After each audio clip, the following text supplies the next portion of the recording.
what's up you guys? It's MOESODA here and welcome back to my channel. We're back, okay? We're back, baby. Conventions are happening.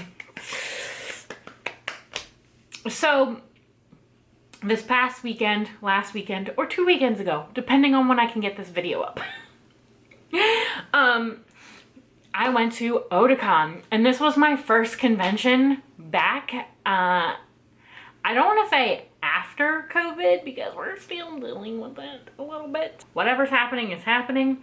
But Otakon held an in-person event this year, and I went and I hosted a panel with my podcast, and that video is up on our podcast YouTube channel.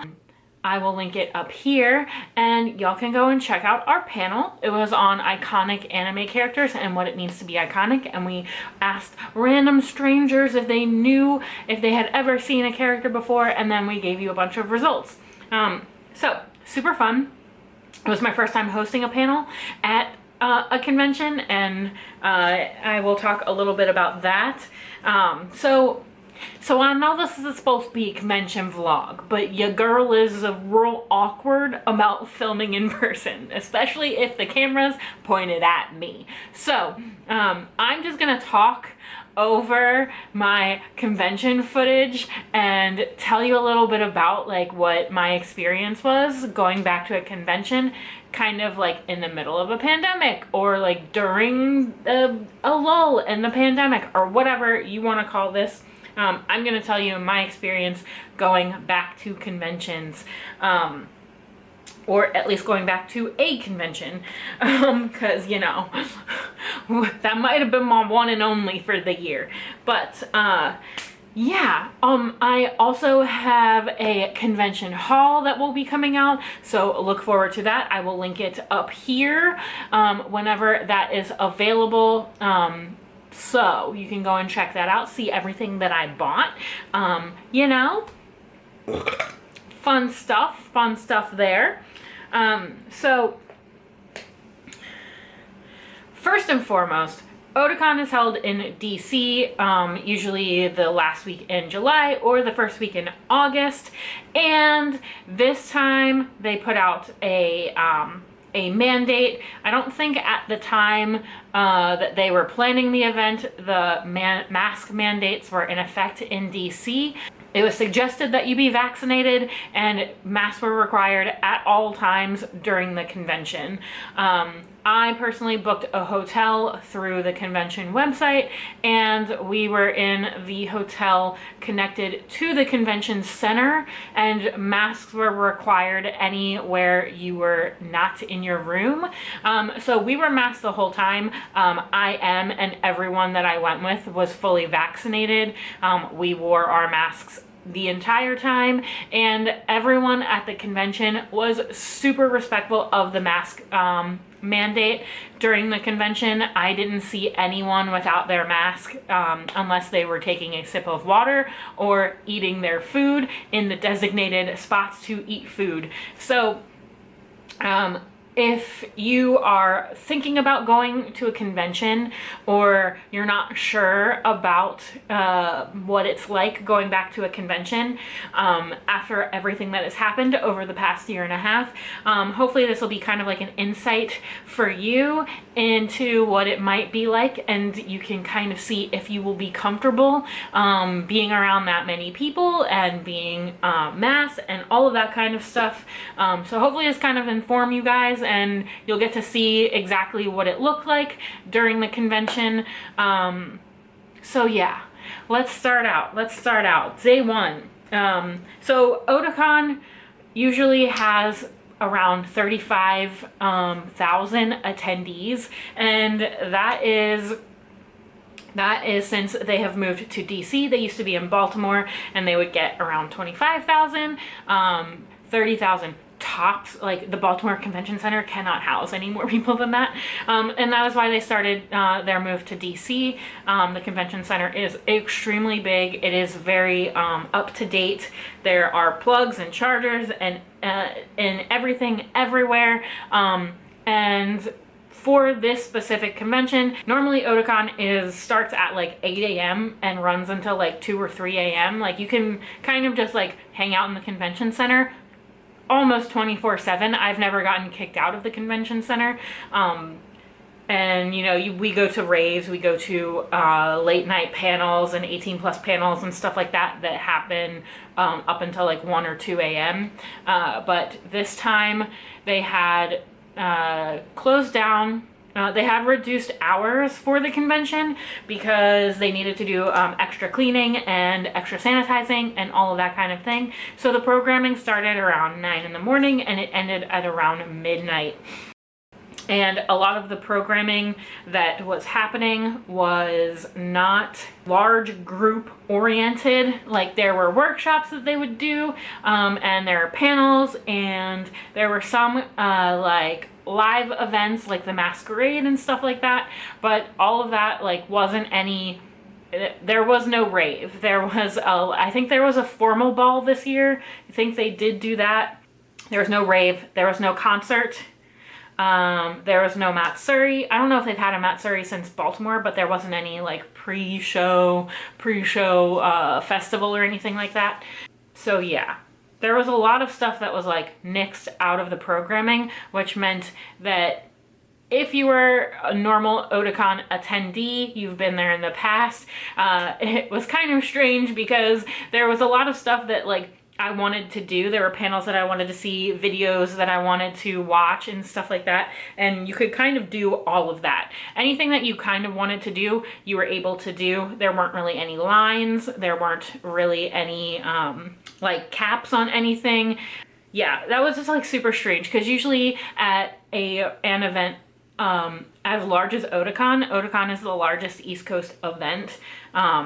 Otakon used to be the largest convention in the East Coast, and I guess technically it still is because it is still the largest for fans by fans convention. They put on everything themselves with volunteer help, whereas like Anime NYC probably is the biggest East Coast anime convention, but that one's like produced by people. Like there are people that like put money into that one. But anyway, so the attendance of Otakon this year was, I think 25,000 was the last time I checked the numbers. Yeah, so about 10,000 less people came, and I'm sure that's because there weren't any international guests, and you know, people were being cautious about the pandemic, which if you want to go to a convention, I think you should, because I think that mental health and doing stuff for you, doing things for yourself, and so that you can continue being a human is very important. And I also think it's super important that you don't, if you don't want to go, don't go. You know what I mean? It's like, I don't want people to think that it's so super scary and, you know, you can't go to these conventions because you're gonna get, you know, whatever, you're gonna get sick and stuff like that. But like the convention planners and the people that are putting on these conventions are doing their best, their very best job to make sure that everything is sanitized, everything is sanitary. And, you know, obviously you can do your part by washing your hands all the time, especially before you eat or drink anything. And, you know, just being cautious of that. I don't want people to be super scared. You know, if you need to go to convention because that is just something that your heart of hearts, like my heart of heart was telling me to do, I needed to do that. So like, it's not scary. You know, you just know your limits, and when your limit has been reached, you go back to your room. You know what I mean? You chill out, you decompress. But yeah, so the dealer's room is usually extremely full. There's usually, it usually takes probably about an hour and a half, 2 hours to walk the entire dealer's room, and it's usually packed to the brim with people. You're usually bumping into people. You're trying to look at figures on a table, but there's like 4 people lined deep, a crowd around the table, so you can't. But this year at Otakon, everything was super accessible. There There weren't any lines for anything. If you wanted a figure, you probably could get the figure that you wanted. You didn't have to push anyone out of the way. People were super respectful of their distance. Everything in the dealer's room was kind of spread out, and I think that's because a lot of vendors probably didn't want to come out because, you know, of the thing we're not supposed to talk about. But anyway, there were probably I want to say like a third less vendor. A third less of the usual vendors that come. You know, there were your staple things that you would always see and that I've always seen at conventions, like Anime Palace, this one table that I talked about in my con hall, and, you know, the Dojin table, Discotheque, like they're kind of staples of these conventions, and those things were still there. The things that you didn't get at Otakon were like industry things, so there weren't very many industry panels, there weren't very many industry booths, there was no like Funimation table where you could purchase DVDs, you know, it was very like small, it was kind of reduced. And if you've ever been to a smaller convention that doesn't have industry stuff, like if, like I know I've been to Anime Next, I've been to, I think Anime Next is like the smallest convention that I've been to. I'm pretty sure. Where like you don't get industry panels or you don't get industry stuff, you just get like local vendors. Where like Anime Expo, you get every single industry person on the planet. You get a Crunchyroll table, you got a High Dive table where you can get free stuff. You've got like you know, figure companies like Bandai and Bluefin, and you know, you have a lot of industry stuff where that was not the case this time around. There were like 2 or 3 industry things. An Animego panel where they were telling you about all the new things that they were going to license, a Discotheque panel where they were going to tell you about all the new things they were going to license, and that was probably about it. Maybe like Manga Gamer, you know, if you know those, because Manga Gamer did have a table, but yeah, not very many industry things. So if you go to conventions to find out what Blu-rays are going to be released soon or licensed soon, this is not the time for you, unfortunately. But if you're there to have a good time and, you know, just like chill with your friends, heck yes, do it. This is like very chill con vibes. So Friday we hosted a panel and we were living the dream, riding high. All of our nerves were going off, and you know, Friday was pretty up, high energy. Everybody, you know, at the convention was super excited to be back. You could feel just like everyone's excitement for the weekend and like what was gonna happen, and you know, just being back and in cosplay and hanging out with your friends and seeing people that you haven't seen in a really long time, you know, 1.5 years, sometimes 2 years, you know what I mean? Like the vibes were high. And then and yeah, so Saturday of convention, that's when we did a lot of paneling, we did a lot of video watching, a lot of going back to the room to chill for a sec, because we had the, we were attached to the convention center. It was like a 10-minute walk, literally. And you know, when you're at a convention and you have to walk 3 blocks or 4 blocks or 6 blocks back to your room, it's kind of like one of those daunting tasks that you don't want to do. You want to go back to the room like once a day, that kind of thing. When you leave the room, you left the room. But yeah, so I cosplayed both days. I cosplayed I from Wonder Egg on Friday, and I cosplayed Jahy from Jahy-sama Will Not Be Defeated on Saturday. And yeah, it was just a bunch of fun. You know, cosplaying was in high demand. Everybody was cosplaying. Everyone looked super cute. You could tell the people were stuck inside and, you know, only, you know, had the time to work on their cosplays, because cosplays were on point. And I also went to the Genshin Impact photo shoot, because like your girl loves Genshin Impact, and I played it so much when we were in lockdown. But as soon as I went back to work and I had to do like podcast stuff and YouTube stuff and all that kind of stuff and just be like a normal human, Genshin was put on the back burner. But Otakon really like struck a chord with me and made me want to get back into Genshin Impact. So I've been playing that nonstop. But yeah, they're super cute. Genshin Impact cosplayers. That was probably the most cosplayed thing I saw at Otakon. Which is super cute. There was only one Diana. Oh my gosh, and she was so freaking cute. I definitely think I'm gonna cosplay her next because I keep trying to roll her and it won't and I just keep not getting her. I get every single character except for the ones that I want. Like, so annoying. But yeah. So yeah, a lot of photo shoot stuff. Everyone at the photo shoot was masked the entire time. Everyone was social distancing. You know, they got as close as everyone was comfortable to be. And I felt safe the entire time I was there. So I don't feel like it was, I feel like everyone did their part and, you know, kept everyone safe. You know what I mean? But yeah, let's see, what else? Artist Alley was popping off. Lots of cool stuff in Artist Alley. Let's see, what else? If you guys have any questions, I will be in the comment section of this video all the time, 24/7. I'll be checking in on you guys. So if you have a question about going back to conventions, please let me know, because like my brain is drawing a blank at things that people might want to know.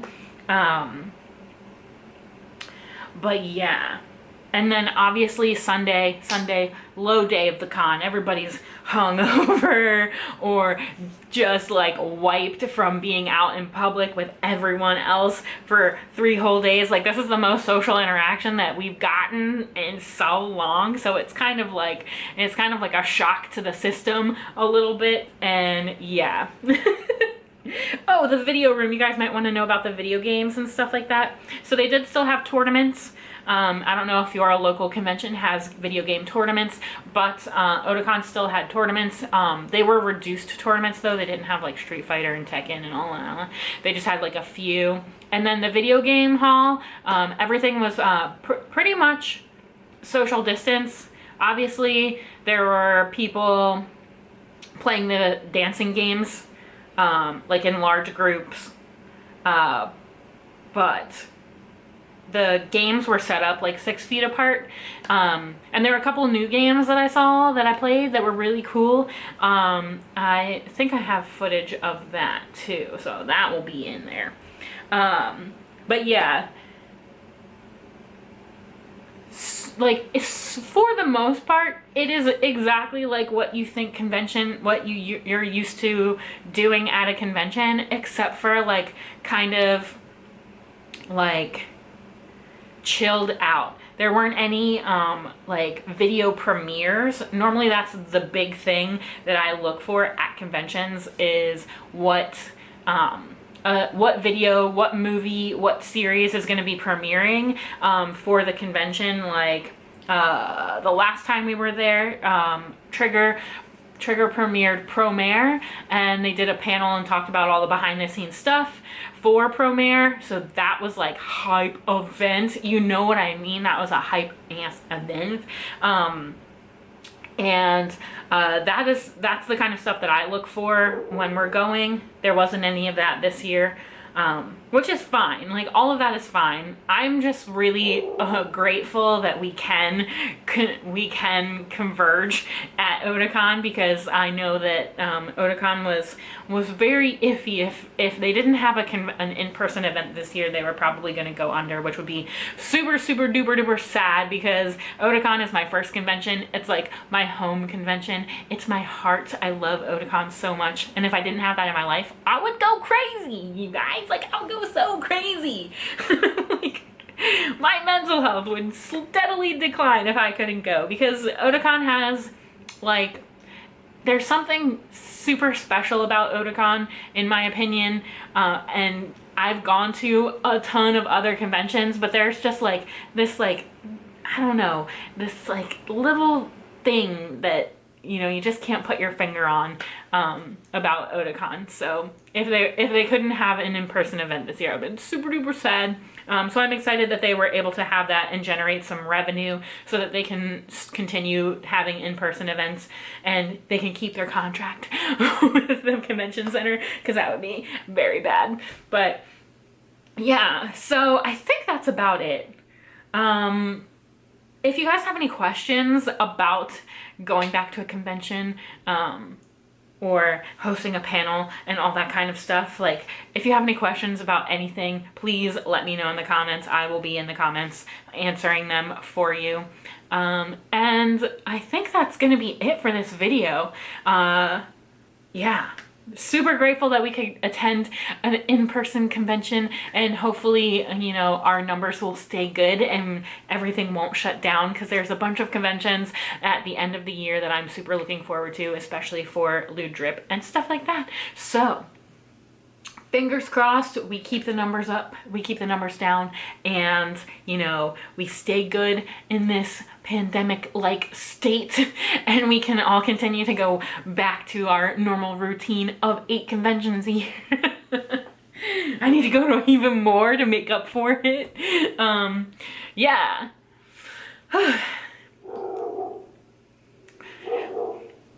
Otakon was just a whirlwind weekend, and, you know, I got to check off hosting a panel on my bucket list, and, you know, hopefully in the future we'll be able to host more panels and, you know, just have a good time and be, you know, fucking weebs with each other again.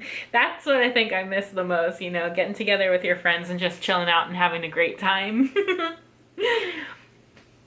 But yeah, okay, I think that's it for this video. I think I'm gonna end it now because it's probably pretty long already, but yeah, if you have any questions, let me know, blah, blah, blah. Check out my con haul, and check out, I think I'm doing a seasonal video soon, so be on the lookout, hopefully. I gotta get that seasonal video out. You know, when convention season is in the middle of summer season, I kind of like fell off the rails with summer anime, but I'm gonna get you a best worst and hidden gems of summer soon as well, so look forward to that. And yeah, as always, thank you guys so much for watching, and I will catch you in my next video. Bye.